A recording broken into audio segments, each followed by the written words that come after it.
In the heart of Colombia, where the Andes cast long shadows over fertile valleys, a man was born who would become both a legend and a nightmare. Pablo Emilio Escobar Gaviria entered the world on December 1st, 1949. In Rio Negro, a modest agricultural town, some 30 kilometers from the vibrant, sprawling city that would one day bear the weight of his infamy. Colombia's second-largest city after Rio was a place of contrasts, bustling with commerce, yet simmering with unrest. Pablo's story, one of ambition, ruthlessness, and paradox, would unfold against a backdrop of violence and opportunity, weaving a tale that would captivate the world for decades. Pablo was the third of 7 children born to Abel Escobar, a hard-working farmer whose days were consumed by toil in the fields, and Hermilda Gaviria, a devout schoolteacher whose moral compass guided her family. Abel's absence left Hermilda as the anchor of the household, raising her children with a blend of discipline and faith. She taught them to honor their word, a principle that Pablo would later twist to suit his own ends.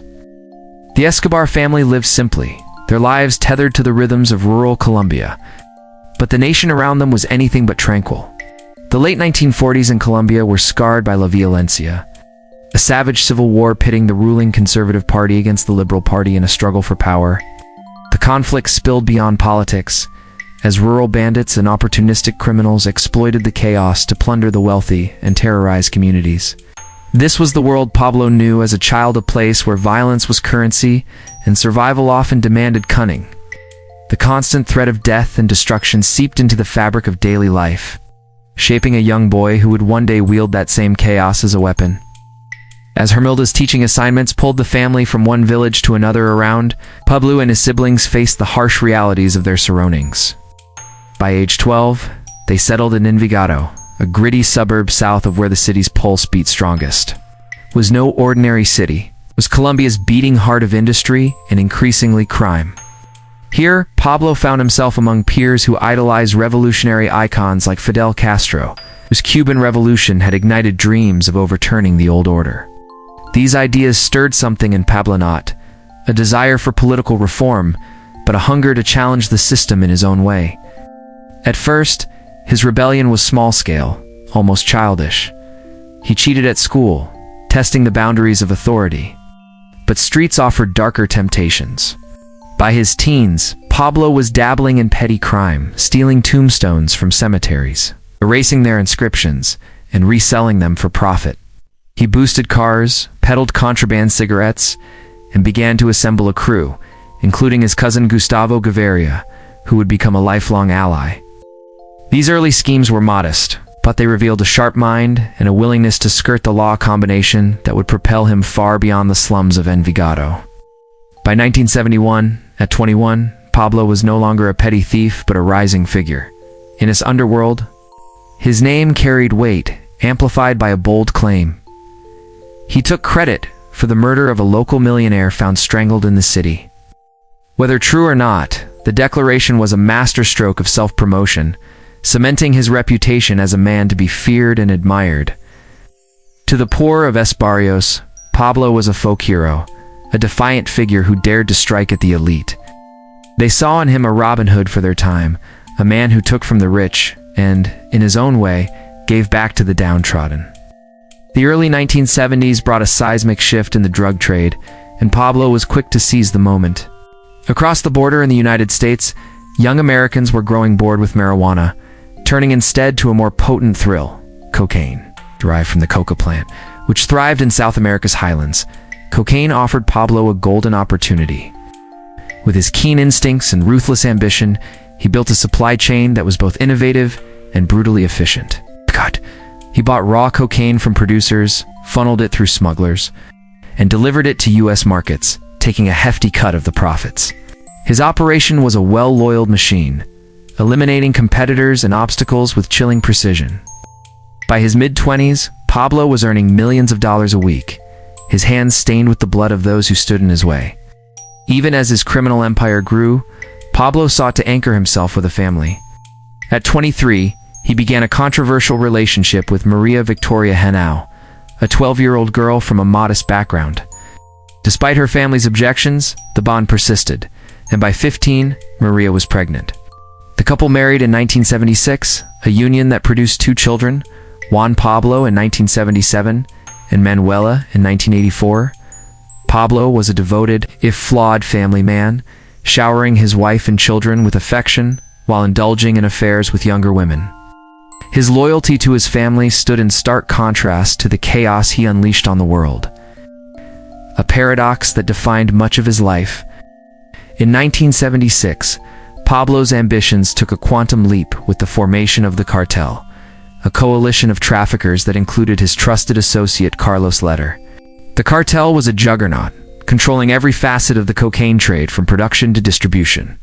Its methods were as varied as they were audacious. Cocaine was smuggled in car tires, hidden in submarines, and even transported by mules. People who swallowed plastic packets of the drug to cross borders. The cartel's reach extended deep into Colombia's institutions, with police, judges, and politicians on its payroll. By 1979, it commanded 80% of the global cocaine market, generating billions in revenue that dwarfed the economies of small nations. Pablo's wealth was staggering, his cash reserves so vast that they were stashed in walls, mattresses, and warehouses across Colombia. Some estimates suggest rats devoured millions in stored bills, a surreal testament to his fortune. To flaunt his power, Pablo built Hacienda, a 20-square-kilometer estate, 100 kilometers. From Hacienda property was a monument to excess featuring an artificial lake, 6 swimming pools, a private zoo, a karting track, and a replica of the plane that carried his first cocaine shipment to the U.S. Hacienda. Hosted lavish parties where Colombian and American elites mingled awash in cocaine and champagne. Yet Pablo never lost sight of his roots, funneling money into slums to build soccer fields, schools, and entire neighborhoods. Like Barrio Pablo Escobar, a community that bore his name but existed outside official maps. To the poor, Pablo was a savior, a man who defied the elite and shared his spoils. To the wealthy, he was a menace, a criminal whose power threatened their order. This duality fueled his legend, but it also sowed the seeds of his downfall.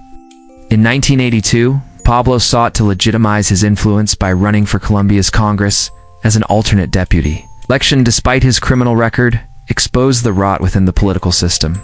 His officials turned a blind eye to his drug ties. But in the capital, Pablo's ascent was met with resistance.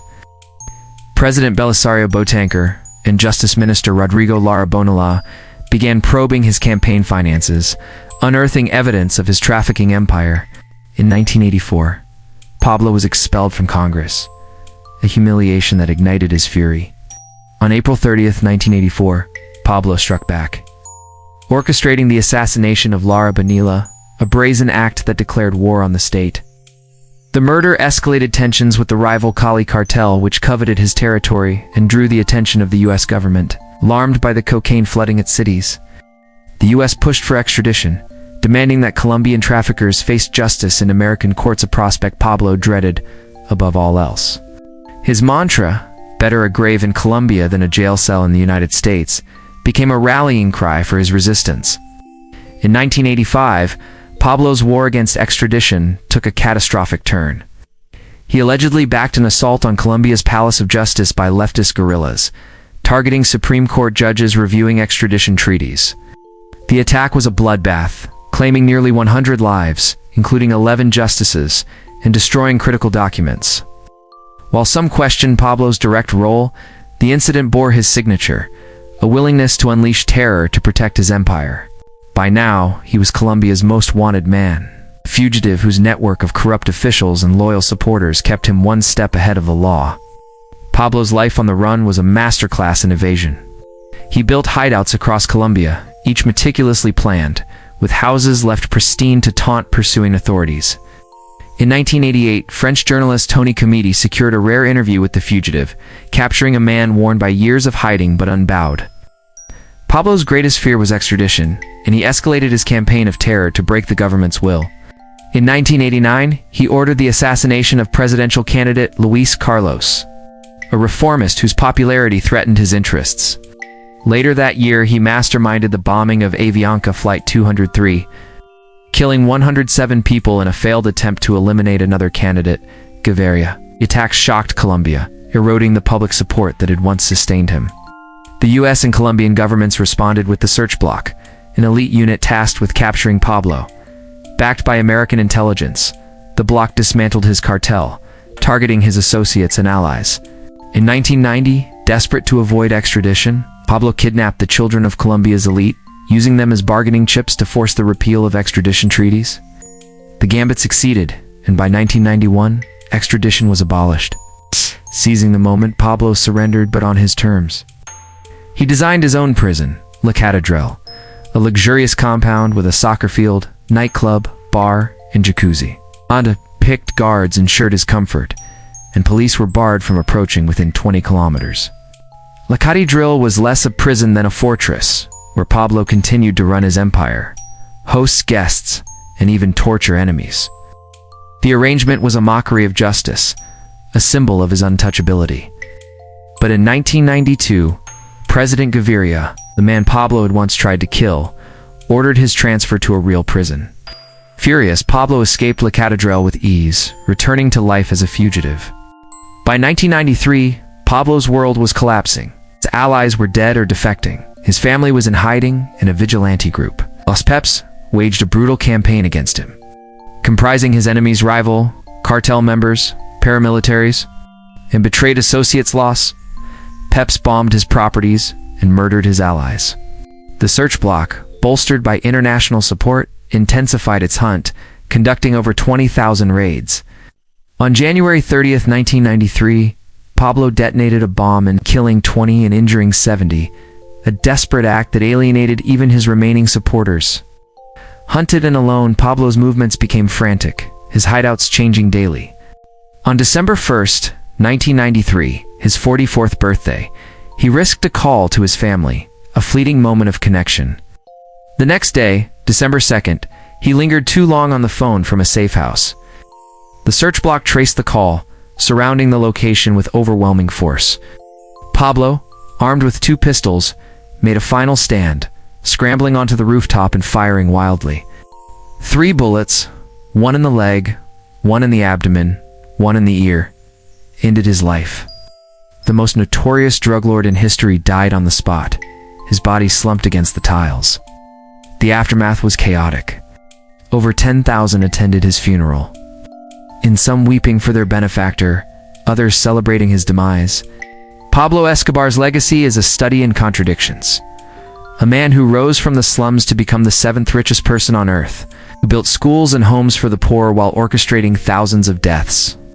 His story, immortalized in Narcos and countless tales, remains a gripping saga of ambition, violence, and the seductive allure of power. It is the story of a man who shaped an era, leaving behind a legacy as enduring as it is divisive.